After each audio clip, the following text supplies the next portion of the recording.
Hey everyone, and welcome to this explainer on the lean startup method. We're living in this absolutely incredible era right now where honestly anyone with a smartphone and an idea can launch a business. But, with all that opportunity comes a whole lot of uncertainty.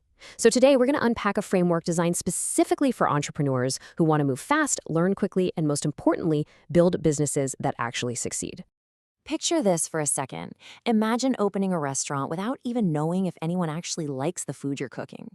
Or imagine spending 2 whole years and millions of naira building this beautiful mobile app, only to discover that absolutely nobody wants to download it. It's literally the ultimate entrepreneurial nightmare, isn't it? Pouring your time, your sweat, and your hard-earned money into a product that's just met with total, complete silence. So why does this happen? Well, the truth is, a lot of startups fail, but it's not because the founders are lazy or not smart enough. It's simply because they rely on untested assumptions rather than hard evidence.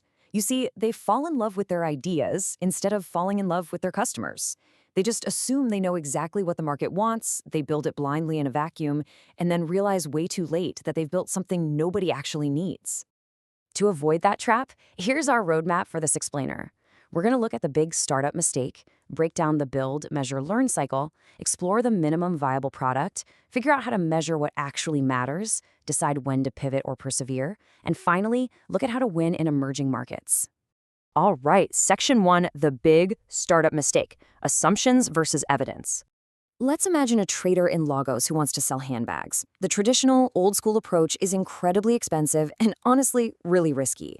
You'd write this massive business plan, rent out a physical shop, buy a ton of inventory, and then just kind of hope people walk through the door. But let's contrast that with a lean approach. With lean, you just post photos online first. You collect pre-orders. You only actually buy the inventory after the customers have already paid you. You're completely replacing guesswork with actual evidence.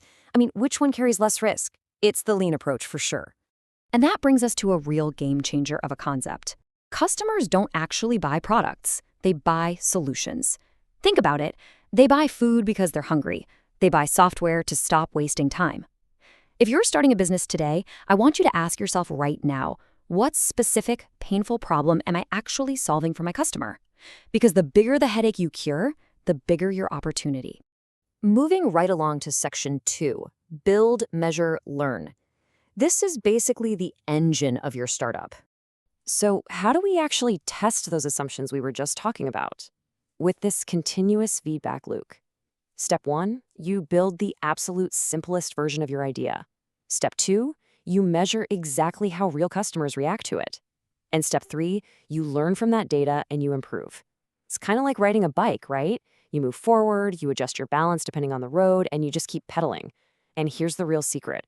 The startup that gets through this cycle the fastest, they usually win. Speed of learning is your ultimate competitive advantage.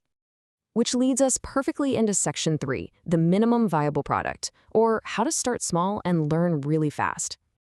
You've probably heard the term MVP, right? The minimum viable product. It's just the absolute simplest version of your idea that gets you learning from real customers.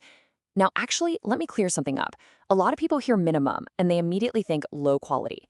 It absolutely does not mean that. Your MVP still needs to solve a real problem. It's just a tiny experiment designed to squeeze out the most learning possible before you go and spend millions of naira or cedis building the whole shebang. And there are so many clever, low-cost ways to build an MVP. Take a student in Accra, for example. If they want to launch an online course, they don't need to film 50 hours of video first. They can just build a super simple landing page with a sign-up form. If people register, boom, the demand is real. You could also do a concierge MVP, where you manually provide a service to people before writing a single line of code. Or a Wizard of Oz MVP, where it looks fully automated to the user, but you're secretly pulling the levers behind the scenes. Or, just run a simple pre-order campaign. Okay, Section 4, measuring what matters. Let's talk about innovation accounting. So we've built our MVP, but how do we know if it's actually succeeding? Well, we have to watch out for the trap of vanity metrics. You know the ones, likes, followers, page views. Sure, those numbers look fantastic, and they definitely stroke the ego, but let's be real here. Followers do not always equal profit. You can literally have 50,000 views and make 0 sales.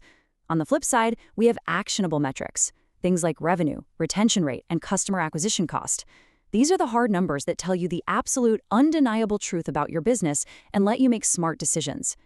Let's break down one of those really crucial actionable metrics: customer acquisition cost, or CAC. Look, if you spend 100,000 naira on ads and you get 50 paying customers from it, your CAC is 2,000 naira per customer. Simple math, right? But tracking hard data like this completely takes the guesswork out of your growth.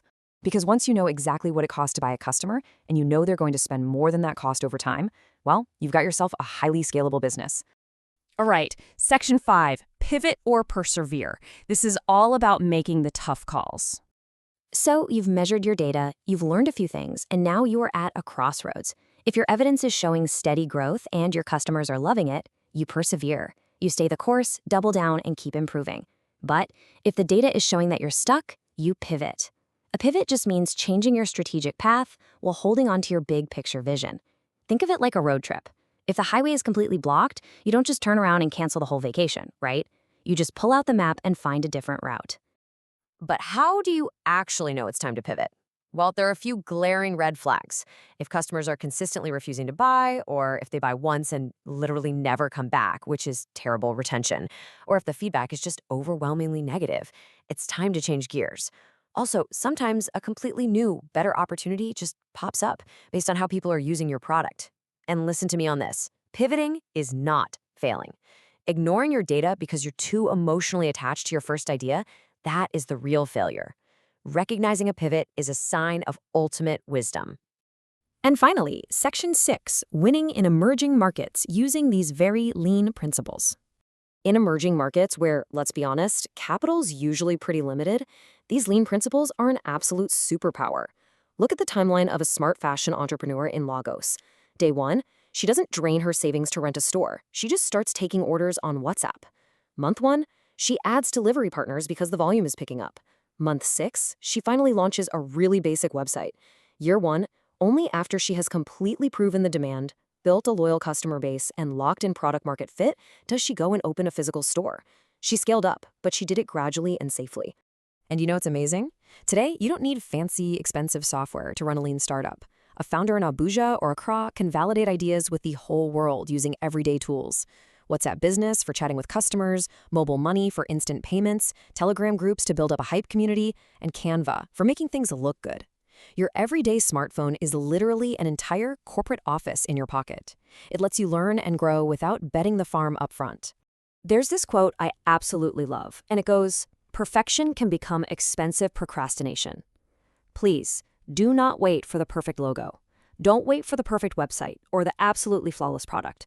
Because while you're sitting around waiting to be perfect, a lean entrepreneur is out there launching, getting messy, talking to customers, and adapting on the fly. Speed and real-world learning will always, always trump perfection.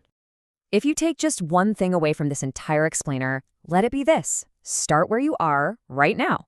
Use the everyday digital tools you already have in your pocket, and most importantly, learn as you grow.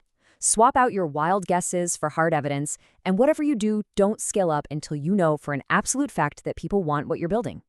So, I'm going to leave you with one vital question to kickstart your own build, measure, learn cycle right now.